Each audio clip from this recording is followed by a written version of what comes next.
how your brain generates sleep. If I brought you into my sleep laboratory this evening at the University of California, Berkeley, place electrodes on your head and face and let you fall asleep, what would your sleeping brainwaves look like? How different would those patterns of brain activity be to those you are experiencing right now as you read this sentence awake? How do these different electrical brain changes explain why you are conscious in one state, wake, non-conscious in another, and REM sleep, and delusionally conscious or dreaming in the third REM sleep?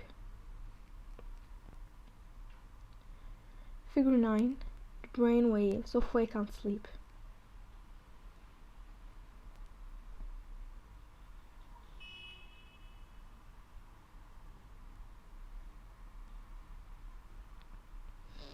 Assuming you are a healthy young midlife adult, we will discuss sleep in childhood, old age, and the disease a little later.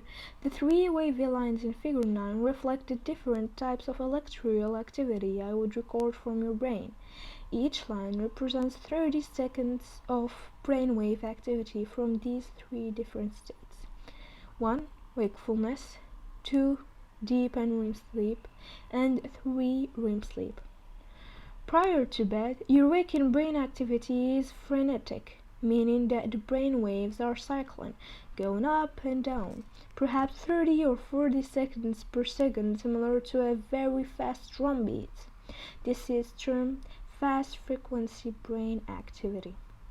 Moreover, there is no reliable pattern to these brain waves. That is, the drum beat is not only fast but also erratic. If I asked you to predict the next few seconds of the activity by tapping along to the beat, based on what came before, you would not be able to do so. The brainwaves are really that asynchronous. Their drum beat has no discernible rhythm.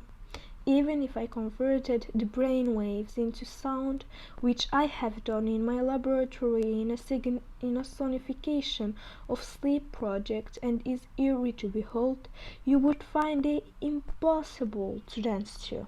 These are the electrical hallmarks of full wakefulness: fast frequency, chaotic brainwave activity. You may have been expecting your general brainwave activity to look beautifully coherent and highly synchronous while awake, matching the order pattern of your mostly logical thought during waking consciousness. The contradictory electrical chaos is explained by the fact that different parts of your waking brain are processing different pieces of information at different moments in time and in different ways. When summed together, they produce what appears to be a discombobulated pattern of activity recorded by the electrodes placed on your head. As an analogy, consider a large football stadium filled with thousands of fans. Dangling over the middle of the stadium is a microphone. The individual people in the stadium represent individual brain cells, seated in different parts of the stadium, as they are clustered in different regions of the brain. The microphone is the electrode sitting on top of the head, a recording device.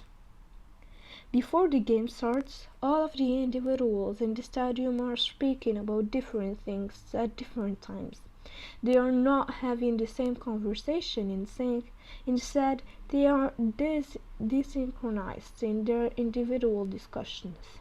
As a result, the sound chatter that we pick up from the overhead microphone is chaotic, lacking a clear, unified voice. When an electrode is placed on a subject's head, as done in my laboratory, it is measuring the sound activity of all the neurons below the surface of the scalp as they process different streams of information. Sounds, sights, smells, feelings, emotions, at different moments in time and different unrelied locations, processing that much information of such varied kinds means that your brain waves are very fast, frenetic, and chaotic. Once settled into bed at my sleep laboratory, with lights out and perhaps a few tosses and turns here and there, you will successfully cast off from the shores of wakefulness into sleep. First, you will wade out into the shallows of light and REM sleep, stages 1 and 2. Thereafter, you will enter the deeper waters of stages 3 and 4 of NREM sleep, which are grouped together under the blanket term slow wave sleep. Returning to the brainwave patterns of Figure 9 and focusing on the middle line, you can understand why. In deep, slow-wave sleep, the up and down tempo of your brainwave activity dramatically decelerates, perhaps just 2 to 4 waves per second, 10 times slower than the fervent speed of brain activity you were expressing while awake. As remarkable, the slow waves of NREM are also far more synchronous and reliable than those of your waking brain activity. So reliable, in fact, that you could predict the next few bars of NREM sleep's electrical song based on those that came before. Were I to convert the deep rhythmic activity of your NREM sleep into sound and play it back to you in the morning, which we have also done for people in the same sonification of sleep project, you would be able to find its rhythm and move in time, gently sway into the slow, pulsing measure. But something else would become apparent as you listened and swayed to the throb of deep sleep brainwaves. Every moment and then a new sound would be overlaid on top of the slow wave rhythm. It would be brief, lasting only a few seconds, but it would always occur on the downbeat of the slow wave cycle. You would perceive it as a quick trill of sound, not dissimilar to the strong rolling R in certain languages such as Hindi or Spanish, or a very fast purr from a placed cat. What you are hearing is a sleep spindle, a punchy burst of brainwave activity that often festoons the tail end of each individual slow wave. Sleep spindles occur during both the deep and the lighter stages of NREM sleep. Even before the slow, powerful brainwaves of deep sleep start to rise up and dominate, one of their many functions is to operate like nocturnal soldiers who protect sleep by shielding the brain from external noises. The more powerful and frequent an individual's sleep spindles, the more resilient they are to external noises that would otherwise awaken the sleeper. Returning to the slow waves of deep sleep, we have also discovered something fascinating about their site of origin, and how they sweep across the surface of the brain. Place your finger between your eyes just above the bridge of your nose. Now slide it up your forehead about 2 inches. When you go to bed tonight, this is where most of your deep sleep brainwaves will be generated, right in the middle of your frontal lobes. It is the epicenter or hotspot from which most of your deep slow wave sleep emerges. However, the waves of deep sleep do not radiate out in perfect circles. Instead, almost all of your deep sleep brain waves will travel in one direction, from the front of your brain to the back. They are like the sound waves emitted from a speaker, which predominantly travel in one direction. From the speaker outward, it is always louder in front of a speaker than behind it, and like a speaker broadcasting across a vast expanse, the slow waves that you generate tonight will gradually dissipate in strength as they make their journey to the back of the brain without rebound or return. Back in 1950s and 1960s, as scientists began measuring these slow brain waves, an understandable assumption was made. this leisurely, even lazy-looking electrical pace of brainwave activity must reflect a brain that is idle or even dormant. It was a reasonable hunch, considering that the deepest, slowest brain waves of NREM sleep can resemble those we see in patients under anesthesia or even those in certain forms of coma. But this assumption was utterly wrong. Nothing could be further from the truth. What you are actually experiencing during deep and REM sleep is one of the most epic displays of neural collaboration that we know of. Through an astonishing act of self-organization, many thousands of brain cells have all decided to unite and sing, or fire in time. Every time I watch this stunning act of neural synchrony occurring at night in my own research laboratory, I am humbled. Sleep is truly an object of awe. Returning to the analogy of the microphone dangling above the football stadium, consider the game of sleep now in play. The crowd, those thousands of brain cells, has shifted from their individual chitter-chatter before the game wakefulness to a unified state deep sleep. Their voices have joined in a lockstep, mantra-like chant, the chant of deep and REM sleep. All at once they exuberantly shout up, creating the tall spike of brainwave actively, and then fall silent for several seconds, producing the deep, protracted through of the wave. From our stadium microphone, we pick up a clearly defined roar from the underlying crowd, followed by a long brave pause. Realizing that the rhythmic encounter of deep and REM slow wave sleep was actually a highly active, meticulously coordinated state of cerebral unity, scientists were forced to abandon any cursory notions of deep sleep as a state of semi-hibernation or dull stupor. Understanding the stunning electrical harmony which ripples across the surface of your brain hundreds of times each night also helps explain your loss of external consciousness.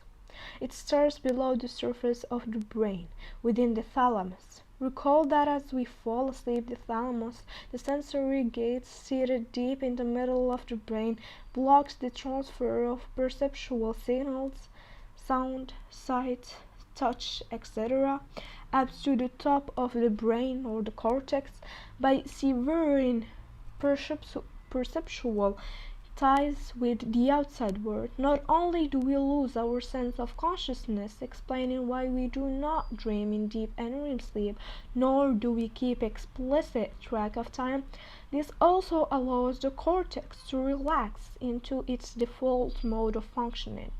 That default mode is what we call deep slow wave sleep. It is an active, deliberate, but highly synchronous state of brain activity. It is a near state of nocturnal cerebral meditation, though I should note that it is very different from the brain wave activity of waking meditative states. In this shamanistic state of deep and REM sleep can be found a veritable treasure trove of mental and physical benefits for your brain and body, respectively, a bounty that we will fully explore in Chapter 6. However, one brain benefit, the saving of memories, deserves further mention at this moment in our story, as it serves as an elegant example of what those deep, slow brainwaves are capable of. Have you ever taken a long road trip in your car and noticed that at some point in the journey the FM radio stations you've been listening to began dropping out in signal strength? In contrast, AM radio stations remain solid. Perhaps you've driven to a remote location and tried and failed to find a new FM radio station. Switch over to the AM band, however, and several broadcasting channels are still available. The explanation lies in the radio waves themselves, including the two different speeds of the FM and AM transmissions. FM uses faster frequency radio waves that go up and down many more times per second than AM radio waves. One advantage of FM radio waves is that they can carry higher, richer loads of information, and hence they sound better. But there's a big disadvantage. FM waves run out of steam quickly, like a muscle-bound sprinter who can only cover short distances. AM broadcasts employ a much slower, longer radio wave, akin to a lean long-distance runner, while AM radio waves cannot match the muscular, dynamic quality of FM radio. The pedestrian pace of AM radio waves gives them the ability to go over vast distances with less fade. Long-range broadcasts are therefore possible with the slow waves of AM radio, allowing far-reaching communication between very distant geographic locations. As your brain shifts from the fast frequency activity of waking to the slower, more measured pattern of deep and REM sleep, the very same long-range communication advantage becomes possible.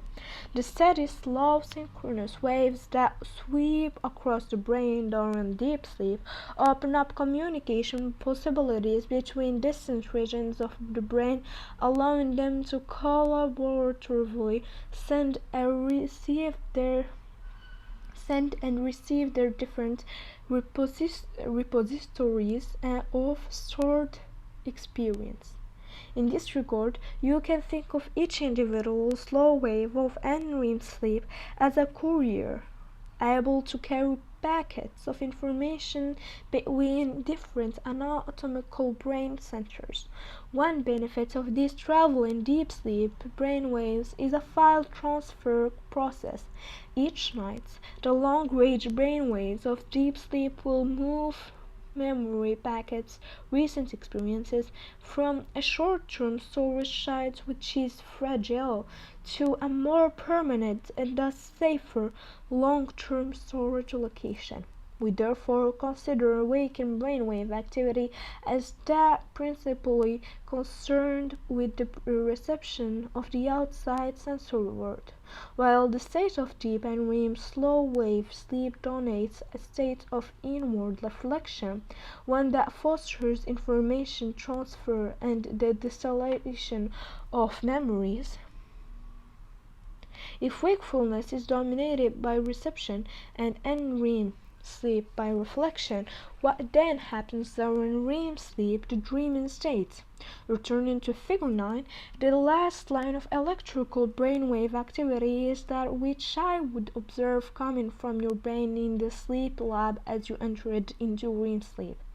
Despite being asleep, the associated brainwave activity bears no resemblance to that of deep and REM slow wave sleep, the middle line in the figure. Instead, REM sleep brain activity is an almost perfect replica of that seen during attentive, alert wakefulness, the top line in the figure. Indeed, recent MRI scanning studies have found that there are individual parts of the brain that are up to 30% more active during REM sleep than when we are awake. For these reasons, REM sleep has also been called paradoxical sleep. A brain that appears awake, yet a body that is clearly asleep. It is often impossible to distinguish REM sleep from wakefulness using just electrical brainwave activity. In REM sleep, there is a return to the same faster frequency brainwaves that are once again desynchronized. The many thousands of brain cells in your cortex that had previously unified in a slow synchronized chat during deep and REM sleep have returned to frantically processing different informational pieces at different speeds at times in different brain regions, typical of wakefulness. But you're not awake, rather you are sound asleep. So what information is being processed, since it is certainly not information from the outside world at that time?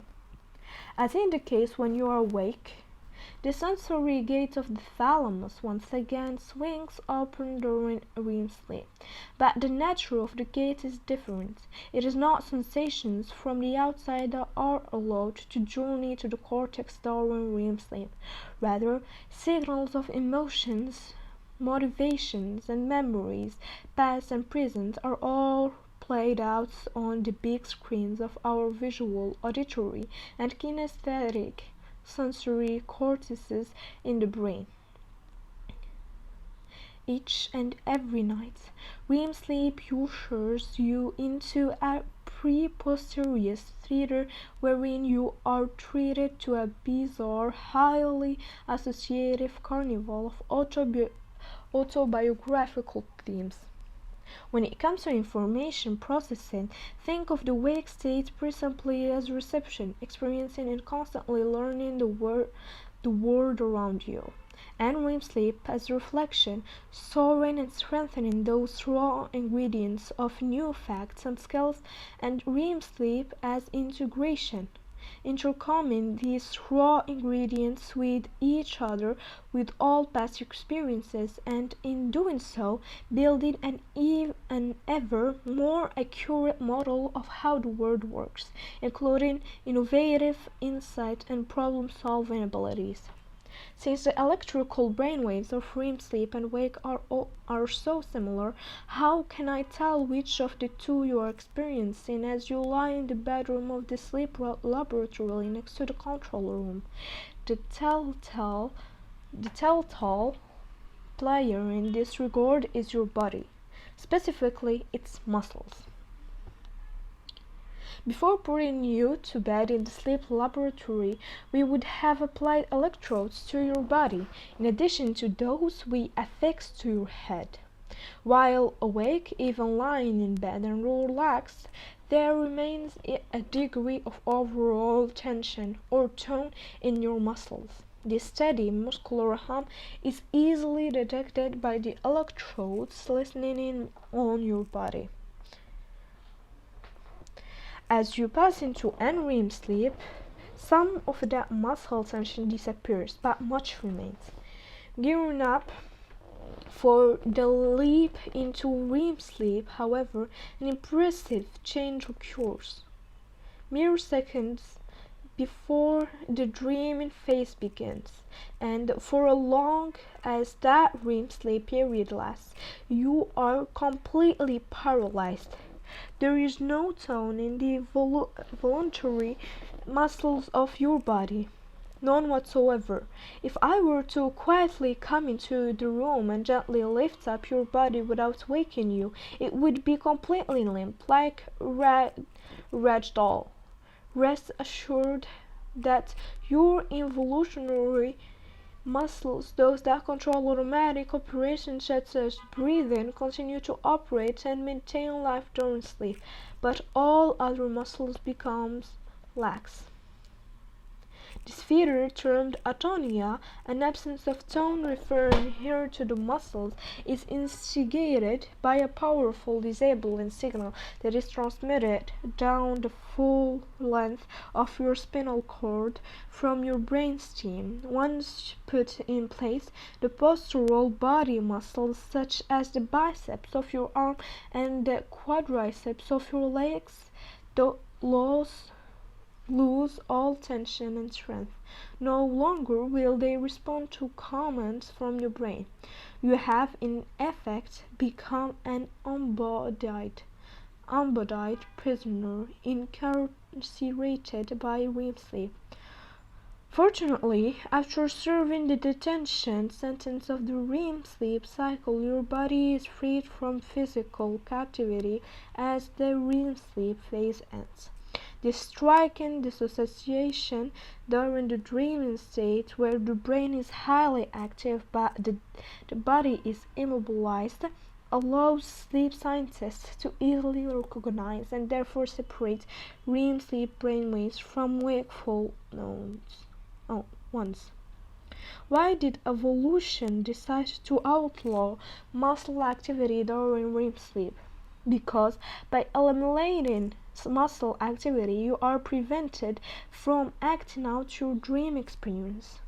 During REM sleep, there is a non-stop barrage of motor commands swirling around the brain, and they underlie the movement-rich experience of dreams.